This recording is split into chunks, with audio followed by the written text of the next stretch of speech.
So you were just 7 when you heard war was announced. Yes. I mean, can you tell me what happened when you first heard? We went outside in the road and shouted, "War was declared! War was declared!" Only children, you see. It's sort of a day. So, how did you both feel when you heard on the wireless that war had been declared? Oh, we just carried on work at the firm I was working for, and then I got called up a few weeks after. I was called up on my 20th birthday. So, how did you? Did you, when you heard the news on the wireless, did you know what kind of effect it would have on you? Not really. But I didn't like being away from home, but I was sent up to Scotland, so it was a nice holiday, you know. And what did you do up in Scotland? Oh, it was with an army observation squad, and they used to go and taking photographs of the area for when they went abroad. And I was there for 12 months, and then we were posted to Algiers on the invasion of Algeria.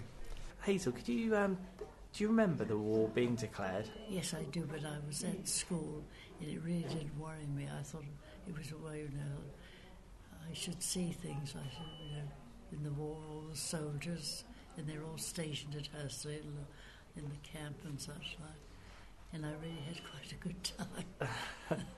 So quite vividly, I can remember sitting in church on Sunday morning, and the radio of Mr. Chamberlain telling us that we were now at war with Germany.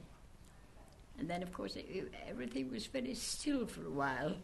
We used to go to bed at night with a little case by our bedside in case the Germans came, right. But they didn't. And but I can remember Dunkirk very clearly. No television in those days.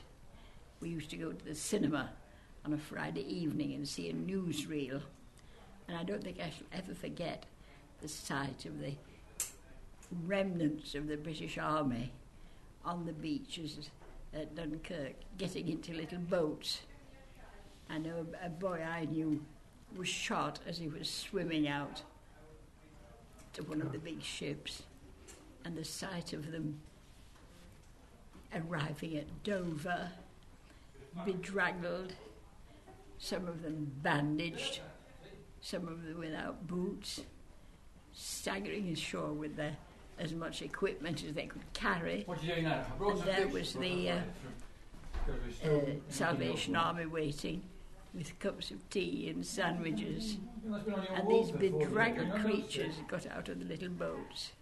And I can remember very clearly on one television newsreel, one of their number, probably a corporal or a sergeant, saying, "Gods," and immediately these big bedraggled creatures stood up and they marched off those boats as though they were changing the guard at Buckingham Palace, which says a great deal about discipline